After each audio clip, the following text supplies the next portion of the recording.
Hello viewers, সবাইকে স্বাগতম জানাচ্ছি নতুন আরেকটি ভিডিওতে। তো আজকের এই ভিডিওতে দেখানোর চেষ্টা করব যে আপনারা কিভাবে বিটিপিটি তে রেজিস্ট্রেশন করবেন, এবং এটা আপনারা চাইলে মোবাইল থেকে কিংবা কম্পিউটার যে কোনো জায়গা থেকে করতে পারবেন।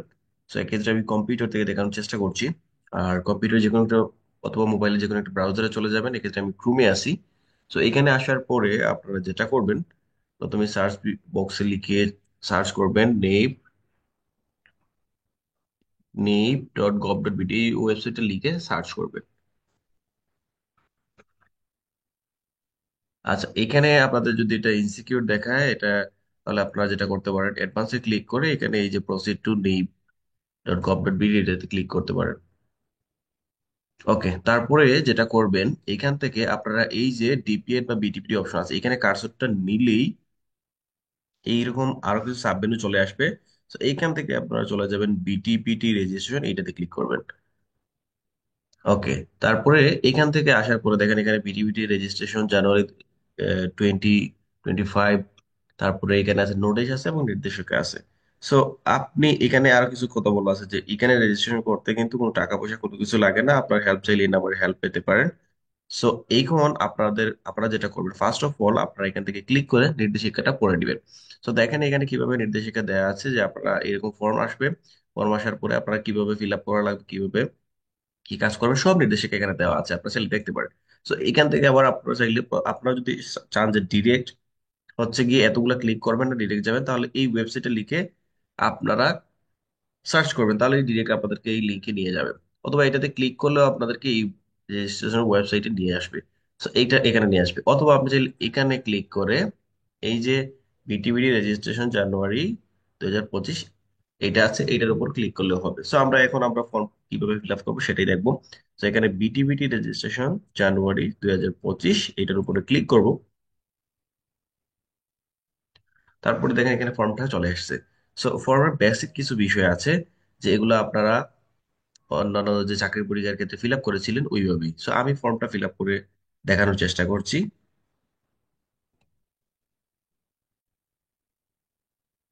তো এইখানে প্রথমে হচ্ছে কি অ্যাপ্লাইড যে পিটিআই সেটা আপনি সিলেক্ট করে নেবেন। সো পিটিআই কোনটা, যেমন আমি হচ্ছে কি সিলেক্ট পিটিআই থেকে দেবো। আমি সিলেক্ট পিটিআই সিলেক্ট করে নিলাম। তারপরে অ্যাপ্লিকেন্টের নাম এখানে ইংলিশে লিখে দিবেন, তারপরে অ্যাপ্লিকেন্টের নাম বাংলা এটা লিখে দিবেন। তারপরে ফাদার্স নেমের জায়গায় ফাদার্স নেম লিখে দিবেন, মাদার্স নেমের জায়গায় মাদার্স নেম লিখে দিবেন। এবং ডেট অফ বার্থটা এখান থেকে আপনি ডেটা ফার্স্ট সিলেক্ট করে নেবেন। তারপরে হচ্ছে গিয়ে মান্থটা সিলেক্ট করে নেবেন। তারপরে হচ্ছে কি আপনার ইয়ার যেটা আছে সেটা আপনি এইখান থেকে হচ্ছে গিয়ে সিলেক্ট করে নেবেন। সো আমি এখান থেকে ধরেন আমি সিলেক্ট করে নিলাম। ওকে, তারপরে জেন্ডারটা এখান থেকে সিলেক্ট করে নেবেন। তারপরে বাংলাদেশ এটা অটোমেটিক দেওয়া থাকবে, শুধু রিলিজিয়নটা আপনি সিলেক্ট করে নেবেন। তারপরে যদি আপনার এইখানে ধরেন ন্যাশনাল আইডি কার্ড থাকে তাহলে সেটা ইয়েস দিবেন, দিয়ে এখানে আপনি আপনার যে ন্যাশনাল আইডি কার্ড রয়েছে তার নাম্বারটা এখানে দিয়ে দিবেন। যেমন আমি এখানে বসিয়ে দিচ্ছি, আহ, এখানে আমি আমার ন্যাশনাল আইডি কার্ডের নাম্বারটা বসিয়ে দিচ্ছি।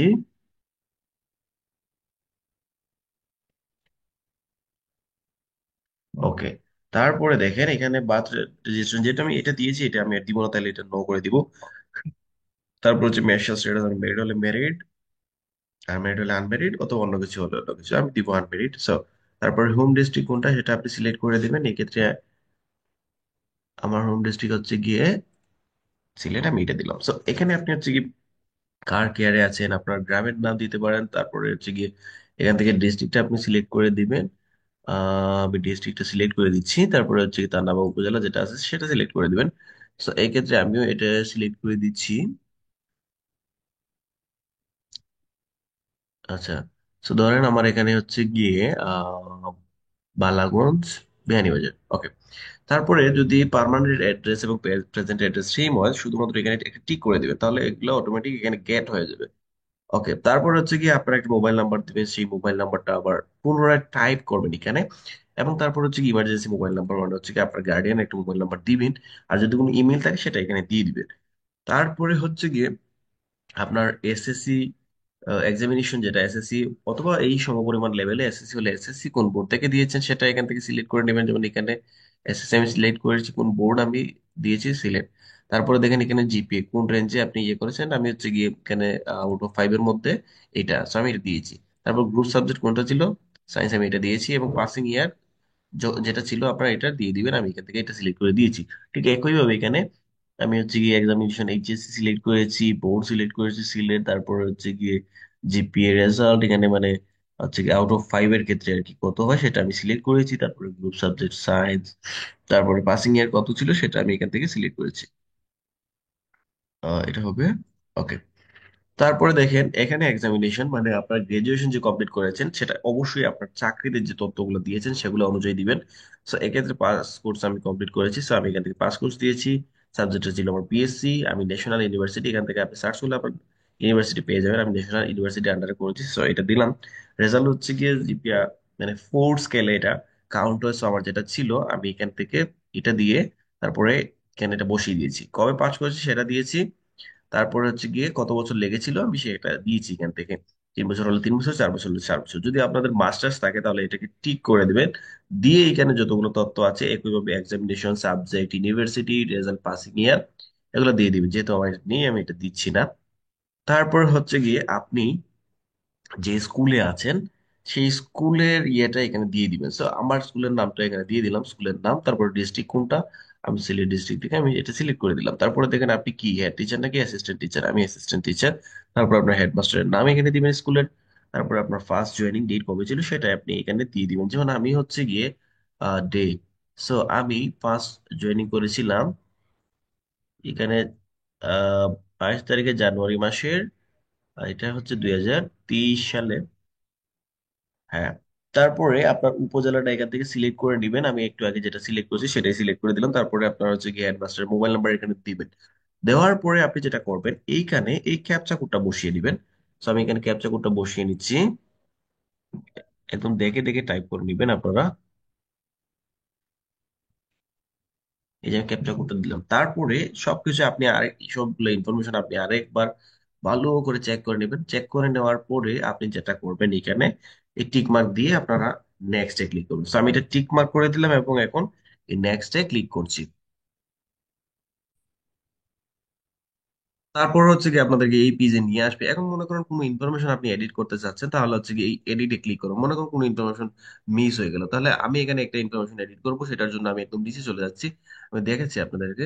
তো এখানে দেখেন আমার গ্রাজুয়েশনে পাসিং ইয়ার এটা আমি একটু ইয়ে দিয়েছি, তো এটা হবে আমার সার্টিফিকেট অনুযায়ী, সুতরাং আমি এটা ঠিক করে দিলাম। বাকি সবকিছুই ঠিক থাকবে। তারপরে আপনি যেটা করবেন এই ইনফরমেশন গুলো আবার আপনি চেক করে নিতে পারেন। এখন আপনি হচ্ছে ক্যাপচাটা এখানে কিন্তু আবার দিয়ে দিতে হবে, আমি আবার ক্যাপচাটা দিয়ে দিচ্ছি, আপনারা দেখে দেখে টাইপ করবেন। তারপরে হচ্ছে গিয়ে এই যে দিলাম, দিয়ে এখানে আমি এটা টিক করে দিলাম, দিয়ে আমি এখানে নেক্সট ক্লিক করে দেবো। এই যে আমার এই পেজটা আবার চলে আসছে। সো আপনি পিকচার রিসাইজ করতে হলে এখানে গিয়ে ক্লিক করে করতে পারবেন। সো এই ইনফরমেশন গুলো আবার আপনি এখানে একটু চেক করে নেবেন। সো আমি এখানে ইনফরমেশন গুলো আবার একটু চেক করে দিচ্ছি। তো একবার ভালো করে দেখে নেওয়ার পরে আপনি যেটা করবেন এই যে এখানে পিকচার্স এর নির্দেশনা দেওয়া আছে কিরকম পিকচার্স আপনাদের লাগবে। সো এই রিকোয়ারমেন্ট অনুযায়ী পিকচার লাগবে। আপনি চাইলে আপনার যদি ফটো রিসার্চ করা না থাকে তাহলে এই যে ফটোগ্রাফ রিসার্চার এখানে ক্লিক করে এটা করতে পারেন। সো আমরা এখানে চুজ ফাইলে ক্লিক করে আমরা ফটো আপলোড করব। সো আমরা ডেস্কটপে আছি, এখান থেকে আমরা যে ফটোটা দিব আমাদের ফরম্যাট করা সেটা এখানে আপলোড করে দিব। সো এই ফটোটা আমি এখানে আপলোড করে দিচ্ছি, দেখেন এটা আপলোড হয়ে গেছে। যদি এটা ফরম্যাটেড সাইজের না হতো তাহলে এটা কখনোই এটা এখানে নিত না। তারপরে দেখেন উপরের সমস্ত তথ্য যদি আপনার পড়া হয়ে থাকে তাহলে এখানে টিক করে দিবেন, দিয়ে আপনি এখানে সাবমিটে ক্লিক করে দিবেন। সো আমি এটা সাবমিটে ক্লিক করে দিচ্ছি। তো দেখেন এখানে আমার সবকিছু সব ইনফরমেশন চলে আসছে, আমার অ্যাপ্লিকেশনটা সাবমিট হয়ে গেছে। সো আমি এখন যেটা করব এখান থেকে এটাকে আমি ডাউনলোড অপশনে ক্লিক করে আমি চাইলে প্রিন্ট করতে পারবো, বাট আমি হচ্ছে গিয়ে এখান থেকে ডাউনলোড করে নিচ্ছি।